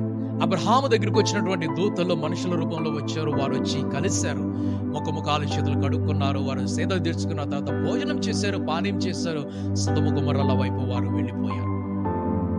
కానీ దేవుడు వచ్చినప్పుడు మాత్రము ఆయన అంటున్నాడు, నేను నా మహిమతోటి వచ్చేటప్పుడు మోషేతో అంటున్నాడు, నేను నిన్ను కలుసుకోవడానికి ఆ గుడారంలోకి వస్తానంటున్నాడు. ఆ గుడారంలో మోషే ఆ గుడారంలో నిలిచి ఉంటే గుడారము ద్వారము దగ్గర యెహోషువ నిలబడుతున్నట్లు కనిపిస్తాడు మనకి. దేవుడు ఎప్పుడు వచ్చినా కూడా తన కృపాసనం వద్దకు మాత్రమే వస్తుంటాడు. ఆయన కనికర సింహాసనం దగ్గరికి మాత్రమే వస్తుంటాడు. అక్కడికి వచ్చి ఆయన తన ప్రజలతోటి మాట్లాడుతూ ఉంటాడు. అందుకు సొలొమోను మందిరమును కట్టిస్తున్నప్పుడు ఆ మందిరమును దేవుడు ఎలాగైతే మోషేకి ఎటువంటి పరిమాణములు ఇచ్చాడో, ఎటువంటి కొలతలు ఇచ్చాడో ఆ కొలతల ప్రకారమే ఆయన కడుతున్నట్లుగా కనిపిస్తుంది. మొదటి రాజుల గ్రంథంలోనే 8వ అధ్యాయంలోకి వెళ్దాం మనం. మొదటి రాజుల గ్రంథంలోనే 8వ అధ్యాయంలో తన 5వ వచనం చూసినట్లయితే, రాజైన సొలొమోను అతని యొద్దకు కూడి వచ్చిన ఇశ్రాయేలీయులకు సమాజకులందరూ మందసం ముందర నిలవబడి లెక్కింప సఖ్యముగానే గొర్రెలను ఎడ్లను బలిగా అర్పించారు. మరియు యాజకులు యెహోవా నిబంధన మందసమును మోసుకొని దాని స్థలములో, అనగా మందిరపు గర్భాలయముగు అతి పరిశుద్ధ స్థలములో కెరూబుల రెక్కల క్రింద దానిని ఉంచిరి. కెరూబుల రెక్కల క్రింద ఆ మందసము కనిపిస్తుంది. కెరూబుల రెక్కలు పైన కనిపిస్తుంటే ఆ రెక్కల క్రిందగా దేవుని యొక్క సింహాసనము కనిపిస్తున్నది. 7వ వచనము, కెరూబుల రెక్కలో మందస స్థానము మీదికి చాపబడెను. ఆ కెరూబులు మందిరమును దాని దండెలను పైతట్టును కమ్మెను. వాటి కొనలు గర్భాలయం ఎదుట పరిశుద్ధ స్థలంలోనికి కనబడినంత పొడవుగా ఆ దండలంచబడెను గాని ఇవి బయటికి కనబడలేదు. అవి నేటి వరకు అక్కడనే ఉన్నవి. సో ఈ కెరూబుల గురించి మనం ధ్యానం చేస్తున్నాము. కెరూబులు ఆ దేవుని యొక్క సన్నిధిలో కనబడుతున్నటువంటి కెరూబులు. అలాగుననే ఈ ఏదెను తోట దగ్గర కావలిగా ఉండటానికి వచ్చినటువంటి కెరూబులు కనిపిస్తున్నారు. ఒకరు దేవుని సింహాసనమును ఎత్తినటువంటి కెరూబులుగాను, ఆ కెరూబులలో ఒకరు ఏదెను తోటకు కావలిగా ఉండడానికి వచ్చిన వారుగా. బహుశా దేవుడు ఎదురు చూస్తాడేమో, ఈ రోజు కాకపోతే రేపన్న ఆదాము తిరిగి వస్తాడని. ఈ రోజు కాకపోతే రేపన్న తిరిగి వస్తాడని. కానీ ఆదాము తిరిగి వచ్చినట్లుగా ఎక్కడో కూడా కనిపించలేదు. ఆయన దేవుడి దగ్గరికి వెళ్ళి, నా కొంత పొరపాటు జరిగింది, నేను తప్పు చేశాను అని ఆదాము హవ్వలు ఇద్దరిలో ఎవరు కూడా దేవుని క్షమాపణ అడిగినట్లు కనపడలేదు. అడిగినట్లయితే దేవుడు రాసేవాడు, కనికరం చూపించేవాడు, ఒక మార్గం చూపించేవాడు. ఆ రక్షణ కొరకు వారికి ఒక రక్షణ ఎలాగో వారికి ముందుకు ప్రాప్తిస్తుందో చూపించేవాడు. వారు చేయలేదు ఆ పని. కయీను హేబేలు దేవుని పిలిచారు, అర్పణలు తీసుకొని వచ్చారు. దేవుడు అది చూశాడు, అందుకు రాశారు దానిని. ఒకవేళ ఆదాము హవ్వలు ఆ తూర్పు దిక్కున, ఏదెను తోటకు తూర్పు దిక్కున ఉన్నప్పుడు వారు కనీసం ఆ దూతల దగ్గరికి వచ్చిన, కెరూబుల దగ్గరికి వచ్చిన చెప్పాలి, మాతో పొరపాటు జరిగింది, దేవుడితో ఒక మాట మాట్లాడాలి, ఒకసారి రమ్మని చెప్పాలి. కానీ వారు ఎన్నడూ కూడా దేవుడి దగ్గరికి తిరిగి వచ్చినట్టు కనపట్లేదు. వారు ఆ లోకంలోనే ఉండిపోయి వారికి కావలసినవి అడిగి తెచ్చుకున్నారు. మారు మనసు లేదు. చాలా మంది మారు మనసు లేకుండా జీవిస్తారు. వారికి కావలసినవి తెచ్చుకుంటారు, దేవుడి దగ్గర అడిగి సంరక్షణ తెచ్చుకుంటారు, దేవుడి దగ్గర అడిగి ఆశీర్వాదాలు తెచ్చుకుంటారు. కానీ మారు మనసు వారిలో కనిపించడం లేదు. ఆదాము హవ్వల్లో మారు మనసు కనిపించడం లేదు. ఇదిగో యెహోవా దయ వలన నేను ఒక మనుషుని సంపాదించుకున్నానని చెప్పేసి అంటున్నాను. యెహోవా దయ వలన, ఆయన దయ ఉన్నది, ఆయన కనికరం ఉన్నది. అందుకని కెరూబులు అక్కడ ఉన్నారు. వాటిని బాగా చూసుకోవడానికి ఉండొచ్చు, దేవుడు అంతగా విడిచిపెట్టేసి వెళ్ళలేదు. కానీ వారిని పరలోకములకు వెళ్ళేటువంటి మార్గము వారికి లేదని చెప్పేశాడు ఆయన. పరలోకంలో వెళ్ళాల్సిన మార్గం ఏమిటి? స్త్రీ సంతానం వల్లనే కలుగుతున్నది అది రక్షణ అనేది. సో దాని కొరకు ఆయన ఎదురు చూస్తున్నాడు. మనం కొంచెం మరలా ముందుకు వెళ్తున్నాం. ఇంకా 2వ దినవృత్తాంతముల గ్రంథంలోకి వెళ్దాం, 5వ అధ్యాయంలోకి వెళ్దాం. ఇదే విషయాన్ని మరలా మనం చూడబోతున్నాం. 5వ వచనంలో, రాజైన సొలొమోను ఇశ్రాయేలీయుల సమాజకులందరిని సమకూడి లెక్కింప సఖ్యముగానే గొర్రెలను పశువులను బలిగా అర్పించిరి. లేవీయులను యాజకులను మందసమును సమాజపు గుడారమందున్న ప్రతిష్టములు గల ఉపకరణములన్నింటినీ తీసుకొని వచ్చిరి. మరియు యాజకులు యెహోవా నిబంధన మందసము తీసుకొని గర్భాలయమగు అతి పరిశుద్ధ స్థలమందు కెరూబుల రెక్కల క్రింద దానిని ఉంచిరి. మందసమును స్థలమునకు మీదుగా కెరూబులు తమ 2 రెక్కలను చాచుకొని మందసమును దాన్ని 2 కమ్మెను. ఇదే విషయాన్ని మరలా చూపిస్తున్నాడు ఆయన. సొలొమోను రాజు కట్టించినటువంటి మందిరము ఆ యొక్క మహిమను మనకు కనిపిస్తున్నది. కెరూబులను ఎక్కడ కూడా విడిచిపెడుతున్నట్లుగా మనకు కనిపించడం లేదు. మొదటి రాజుల గ్రంథంలోకి వెళ్దాం, మరలా 7వ అధ్యాయంలోకి వెళ్దాం.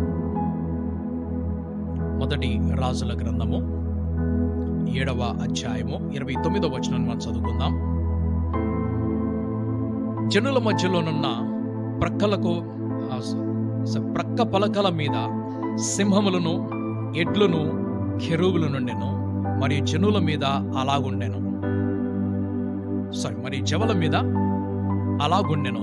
సింహముల క్రిందను, ఎడ్ల క్రిందను వ్రేలాడు దండల వంటి పని కలిగి ఉండెను. ఇక్కడ కొన్ని కెరూబులు మాత్రమే కాకుండా ఇక్కడ కొన్ని సింహములు కూడా ఉన్నట్లుగా కనిపిస్తున్నది.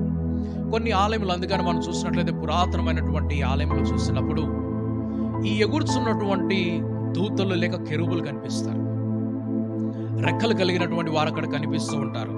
ఇవన్నీ కూడా దేవుడు సృష్టి నుండి మరలా తిరిగి ఆ నిత్యత్వంలోకి నడిపించే వరకు ఎన్ని విధాలుగా, ఎన్ని యుగాలుగా పరిచయం జరిగించాడో దాన్ని సూచిస్తున్నాయి.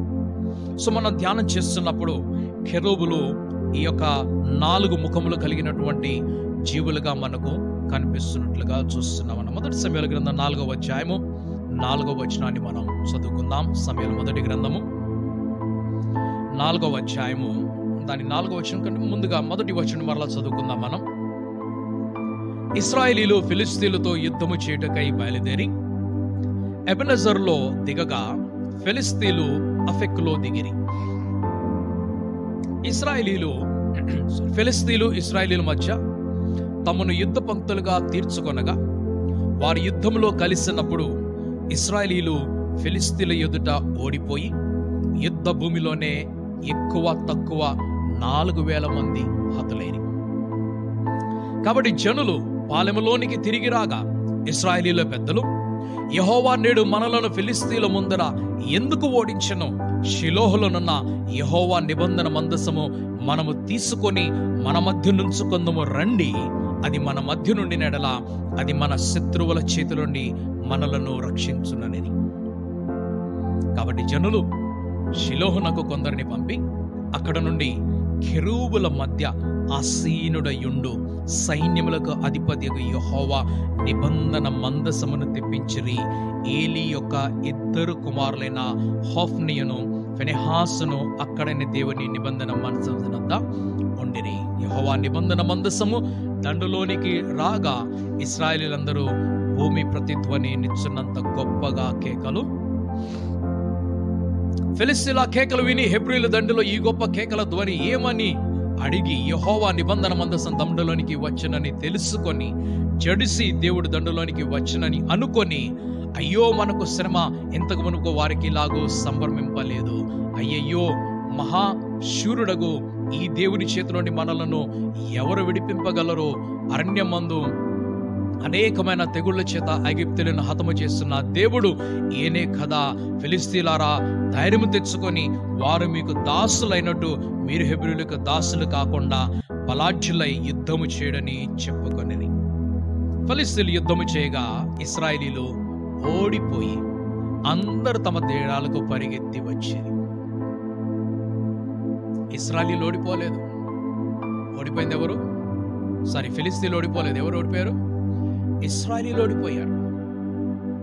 ఏమనుకొని పిలిపించారు వారు? మందసమును ఏమనుకొని తెప్పించారు? ఒకవేళ యెహోవా నిబంధన మందసము మనతో పాటు ఉన్నట్లయితే ఎక్కడి నుంచి తీశారంటే వారు కెరూబుల మధ్యలో నుంచి తీశారు. మందసము కెరూబుల క్రిందనే ఎప్పుడు ఉండాలి. మందసం వేరు కాకూడదు. మందసం వేరు కాకూడదు. ఆ దినమున వారు ఆ మందసమును దూరము చేశారు. ఆ మందసము తిరిగి వచ్చినప్పుడు దావీదు నాట్యం ఆడాడు. అది మందిరములకు వెళ్ళింది. ఆ తరువాత మరలా మందసము బబులోను రాజైనటువంటి నెబుకద్నెజరు చేతులకు వెళ్ళిపోయింది. అక్కడ నుండి నేటి వరకు మందసము దొరకలేదు. ఈ రోజు వరకు కూడా నిబంధన మందసము దొరకలేదు. అది ఒక చోట ఉన్నది. అది ఏ రోజైతే దొరుకుతుందో ఆ రోజు అది యెరూషలేములో మందిరము నిర్మించబడినటువంటి దినమై, ప్రతిష్ఠ చేసిబడినటువంటి దినమై ఆ కెరూబుల కిందకు ఆ మందసం తేబడుతుంది. అది తీసుకొని రాబడినప్పుడు ధర్మశాస్త్రం మరలా స్థాపించబడుతుంది. కానీ దానికి ముందుగా సంఘము మధ్యాకాశంలోకి వెళ్ళిపోతుంది. సంఘం ఎప్పుడు వరకైతే భూమి మీద ఉన్నదో అప్పటి వరకు మందసము దొరకదు. ఈ మందసము అలనాడు వారు చేసినటువంటి పొరపాటు ఏమిటంటే, ఆ దేవుని మందసమును ఆ కెరూబుల కింద నుంచి తీశారు. వారు నిజమైనటువంటి దేవుణ్ణి, వారి సృష్టికర్త అయినటువంటి దేవుణ్ణి మరచిపోయి ఇతర దేవతలను వారు అనుసరించి నడుచుచున్నప్పుడు దేవుడు ఇశ్రాయేలీయులను బబులోను చేతిలో అప్పగించేశాడు, ఆ కల్దీల చేతిలోకి అప్పగించేశాడు. ఆ దినం మొదలుకొని నేటి వరకు వారు స్థాపించబడలేదు, వారి రాజ్యం పూర్తిగా స్థాపించబడలేదు. యెరూషలేము నేటికి కూడా ఇశ్రాయేలు యొక్క రాజధానిగా పూర్తిగా ప్రపంచంలో గుర్తించబడలేదు. ఆ యెరూషలేము కొరకే ఆ యొక్క ఫిలిస్తీన్లు, ఆ యొక్క గాజా కొరకు ఆ ఇశ్రాయేలీయులు కొట్టుకుంటూ ఉన్నారు. నేటికి యుద్ధము జరుగుతూనే ఉన్నది. యుద్ధం ఎప్పుడు మాన్పబడుతుంది అంటే, ఆ యుద్ధము ఇశ్రాయేలీయులు పూర్తిగా బలిష్ఠులు అవ్వాలి. వారు బలిష్ఠులు కావాలి అనంటే సంఘము భూమి మీద ఉండకూడదు. దేవుడు ఒక యుగములో ఒక విధములోనే పనిచేస్తాడు. ఈ యుగము కృపాయుగము, ఈ యుగము సువార్త యుగము. సువార్త యుగములో ధర్మశాస్త్రములకు సంబంధము లేదు. ధర్మశాస్త్రము క్రీస్తు యేసు తన ప్రాణమును విడిచిపెట్టిన తరువాత ఆ మందిరంలో ఉన్నటువంటి అడ్డుతెర పైనుండి కింద వరకు చినిగిపోయినప్పుడు ధర్మశాస్త్రం నిలిపివేయబడింది. ఇదిగో నేను మీకు క్రొత్త నిబంధన ఇస్తున్నానని చెప్పాడు ఆయన. ఇది క్రొత్త నిబంధన. మనము క్రొత్త నిబంధనతో నడుస్తున్నాం. మరి ఎవరికి క్రొత్త నిబంధన అంటే, మనుషులుగా ఉన్న ప్రతి ఒక్కరికి క్రొత్త నిబంధన. యూదులకు కూడా ఇదే నిబంధన. యూదులు కూడా రక్షణ పొందుకు ఆ యూదుల నుండి 12 మంది శిష్యులు వచ్చారు. వారు అపోస్తలుగా చేర్చబడ్డారు. ఆ యూదుల నుండి ఇంకా 70 మంది శిష్యులు వచ్చారు. ఆ యూదులలో నుండి అనేక వేల మంది వచ్చారు. వీరందరూ కూడా యేసు ప్రభువును అనుసరించి నడిచారు. మొదటి క్రైస్తవులు ఎవరంటే ఆ యూదులే. ఎవరు సౌలుగా ఉన్నటువంటి ఆ పౌలు ఎవరు అనంటే ఆయన కూడా యూదుడే. అందరు కూడా యూదులే. యూదులు కూడా ఆ ధర్మశాస్త్రమును, దాని తరువాత వచ్చినటువంటి ఆ రక్షణార్థమైనటువంటి ఆ యుగములో ఆ గ్రంథము, ఆ నిబంధన అయినటువంటి క్రొత్త నిబంధన సువార్తను అనుసరించి క్రీస్తు యేసును ప్రభువుగా ఒప్పుకున్నట్లయితే వారికి రక్షణ. అలా కానిలో వారికి రక్షణ లేదు. ఎవరైతే ఆయన యందు విశ్వాసం ఉంచుతారో వారు నశించక నిత్య జీవనం పొందుకుంటారు. నాశనము తప్పించుకొని నిత్య జీవాన్ని పొందుకోవాలి అనంటే రక్షణ మాత్రమే ఆధారము, రక్షణ మాత్రమే మార్గము. నేనే మార్గము, నేనే సత్యము, నేనే జీవని, నా ద్వారా తప్ప ఎవరు కూడా పరలోక రాజ్యంలో ప్రవేశించిన తండ్రిని దేవుడి దగ్గరకు ప్రవేశించలేరు. కాబట్టి మనమందరము కూడా ఆ ప్రభువుని యేసుక్రీస్తు రక్షకునిగా ఒప్పుకోవాలి. అది నిలిపివేయబడ్డది. ఇప్పుడు ఇశ్రాయేలీయులు చేసినటువంటి పొరపాటు ఏమిటంటే, ఆ దేవుని దగ్గరికి వెళ్ళి మేమెందుకు చనిపోతున్నాం, మేమెందుకు ఓడిపోయామని అడగలేదు. అడగకుండా వారిలో వారు మాట్లాడుకొని, ఆ మందస్సం మనతో పాటు వచ్చినట్లయితే దేవుడు మనతో పాటు వస్తాడు గనుక మనకు విజయం కలుగుతుంది అనుకొని మందస్సం వచ్చినప్పుడు వెంటనే కేకలు వేశారు. ఎంత బిగ్గరగా అంటే భూమి కదిలేంత విధముగా వారు కేకలు వేశారు. ఫిలిస్తీన్లు ఏమన్నారు? ఇదిగో ఇన్ని తెగుళ్ళతోనూ ఐగుప్తు దేశం నుండి వారిని బయటకు తీసుకొచ్చినటువంటి దేవుడు ఈయనే కదా, ఆయన ముందు ఎవరు నిలబడగలరు? అయినా కూడా ఒక పని చేద్దాం, మనము వారికి దాసులము కాకుండా ఉన్నట్లుగా మనం ధైర్యముగా పోరాడదాం. వారు ధైర్యంగా పోరాడారు. వారు యుద్ధం చేశారు. ఆ యుద్ధంలో ఇశ్రాయేలీయులు ఓడిపోయారు, ఫిలిస్తీన్లు గెలిచారు. ఆ తర్వాత మనం చూసినట్లయితే వారు మందసాన్ని కూడా తీసుకుని వెళ్ళిపోతారు. అనేక దినములైన తర్వాత వారికి మళ్ళీ తెగుళ్ళు వచ్చేసి, వారికి పెద్ద పెద్ద ఏమంటారు బాయిల్స్ వచ్చేసి, కణతలు వచ్చేసి, ఇవన్నీ జరిగితే మళ్ళీ తిరిగి మందసాన్ని పంపించేద్దామని చెప్పేసి ఒక బండి గట్టి ఇవన్నీ తర్వాత జరుగుతాయి. కానీ మొదట ఏం జరిగిందంటే, వారు జయంతో పాటుగా వారు మందసమును కూడా తీసుకొని వెళ్ళిపోయారు. మందసం ఉన్న చోట భయంకరం ఉన్నది.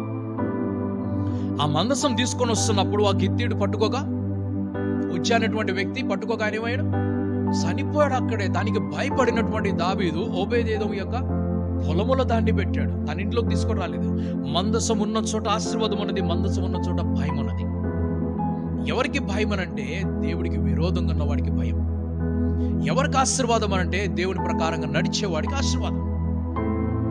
ఓబేదేదోము ఆ మందసమును నా ఇంట్లో పెట్టుకుంటాను, నా పొలంలో పెట్టుకుంటాను, తీసుకొని రా అని చెప్పేసి ఆయన ఒప్పుకున్నాడు. దానిని ఆయన అనలేదు, అరే మీకు కీడు కలిగింది, నాకు కూడా కీడు కలుగుతుంది, నేను ఎందుకు చేయాలనలేదు.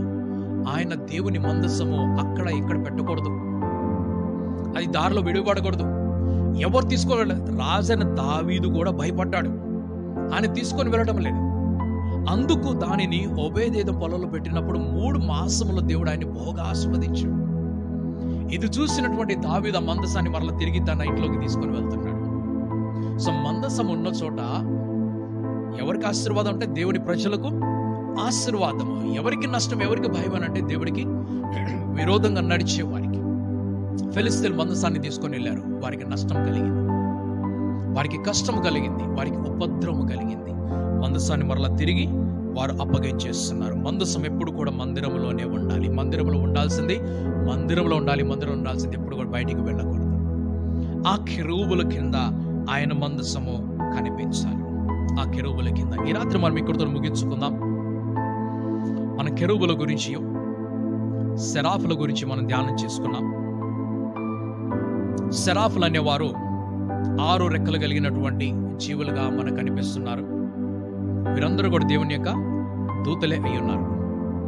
కెరూబులు అనేవారు 4 ముఖములు కలిగినటువంటి జీవులుగా మనకు కనిపిస్తున్నారు. వీరందరూ కూడా దేవుని దూతలుగానే కనిపిస్తున్నారు. వచ్చే ఆదివారం మనం చూడబోయేటువంటి మిగిలినటువంటి దూతలు ఉన్నారు.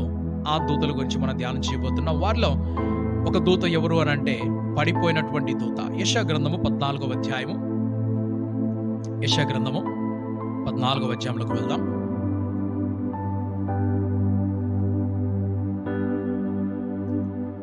యెషయా గ్రంథము 14వ అధ్యాయము, కానీ 14-15 వచనాలు చదువుకుందాం. చదువు, వాక్యం చదువు. యెషయా గ్రంథము 14వ అధ్యాయము.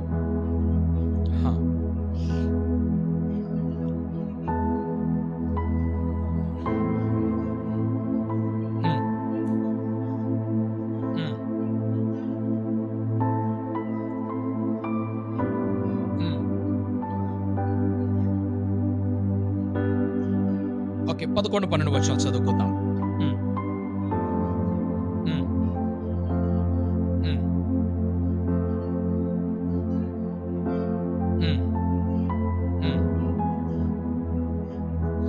నువ్వు పాతాళంలో పడవేయబడదు, నీ కింద పురుగులు వ్యాపించును, కీటకములు నిన్ను కప్పును. తేజో నక్షత్రమా, వేకువ చుక్క, నీవెట్లు ఆకాశము నుండి పడితివి, జనములలో పడగొట్టి నీవు, నీ జనములను పడగొట్టినటువంటి నీవు నేల మట్టునకు ఎట్లు నరకబడితివి, నేను ఆకాశంలోకి ఎక్కిపోదునని దేవుని నక్షత్రములకు పైగా నా సింహాసనం హెచ్చించు. ఎవరు? ఉదయ నక్షత్రమా? తర్వాత ఏం పై? తేజో నక్షత్రమా, వేకువ చుక్క అని ఎవరి గురించి మాట్లాడుతున్నారంటే ఒకప్పుడు లూసిఫర్ గా ఉన్నటువంటి అపవాది గురించి మాట్లాడుతున్నారు. దేవుని సింహాసనము కంటే పైగా, ఆ నక్షత్రముల కంటే పైగా అంటే ఈ తేజో నక్షత్రమా, ఉదయ వేకువ చుక్క అని చెప్పేసి అంటున్నాడు. మార్నింగ్ స్టార్ అంటున్నారు. తేజో నక్షత్రమా అంటే మిగిలినటువంటి నక్షత్రముల కంటే ఏమంటున్నాడు? మీరు పరలోక రాజ్యంలో దేవుని దూతల వలెను, ఆకాశముందు నక్షత్రముల వలెను ఉంటారు. ఎవరు? రక్షణ పొందుకున్నవారు. ఆకాశముందు నక్షత్రముల వలె. ఒక్కొక్క నక్షత్రము దేవుడు ఏ నక్షత్రం ఎలా పెట్టాడో మనకు తెలియదు, కానీ ఉదయ నక్షత్రం అనేటువంటి పేరు ఈ దూతకు ఇవ్వబడినది.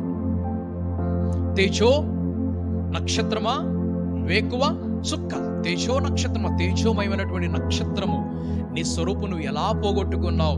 నువ్వు పాతాళంలో పడవేయబడ్డావు, నీ కింద పురుగులు ఉన్నాయి, నీవు నరకబడితివి, నువ్వు అక్కడి నుంచి వెలివేయబడితివి, నువ్వు క్రింద త్రోయబడితివి అని చెప్పేసి మాట మాట్లాడుతున్నాడు. సో ముగ్గురిని మనం చూస్తున్నాం ఇప్పుడు. ఒకరు పడిపోయినటువంటి దూతలుగా కనబడుతున్నారు, 2 సెరాఫులు కనిపిస్తున్నారు, 3 కెరూబులు కనిపిస్తున్నారు. మిగిలినటువంటి దూతలందరి గురించి వచ్చేవారు మనం ధ్యానం చేస్తాం. మిగిలిన దూతలు ఏ దూత ఏ పని చేస్తున్నారు. ఇప్పుడు మనం చూసింది సెరాఫులు ఆయన సింహాసనం ఎలా పైకెత్తి 2 రెక్కలతోటి నీవు పరిశుద్ధుడు పరిశుద్ధుడు పరిశుద్ధుడు అంటుంటే, ఈ 4 చక్రములు కలిగిన వారు, 6 రెక్కలు కలిగినటువంటి, లోపటను బయటను కలిగినటువంటి ఈ కెరూబులు కూడా నీవు పరిశుద్ధుడువు పరిశుద్ధుడువు పరిశుద్ధుడు అంటున్నారు. పడిపోయినటువంటి దూతలు వారి స్థానాన్ని పోగొట్టుకున్నారు. రక్షణ కేవలము క్రీస్తు యేసు నామములో మాత్రమే. యూదులకైనను అన్యులకైనను ఎవరికైనను, నాస్తికులకైనను విశ్వాసకైనను ఒకే ఒక్క నామం, అది యేసు నామం మాత్రమే. ఈ యుగము సువార్త యుగము, ఈ యుగము ప్రేమ యుగము, ఈ యుగము క్షమాయుగము. మందసము కెరూబుల కింద నుంచి తొలగించబడినది. ఎప్పుడు మందసం మరలా కెరూబుల రెక్కల క్రిందకు వస్తుందనంటే సంఘము మధ్యాకాశంలోకి ఎత్తబడిన తర్వాత. ఆ దృశ్యాన్ని మనం ఇక్కడి నుంచి చూడము, మన మధ్యాకాశం నుంచి చూస్తాము. దేవుడు ఆ రక్షణ మనకి కలుగు చేసి ఆ సిద్ధపాటులో ఆ ఎత్తబడేటువంటి గుంపులు మనలందరినీ జ్ఞాపకం చేసుకొని తన మహిమలు మనందరినీ దీవించి ఆశీర్వదించునుగాక.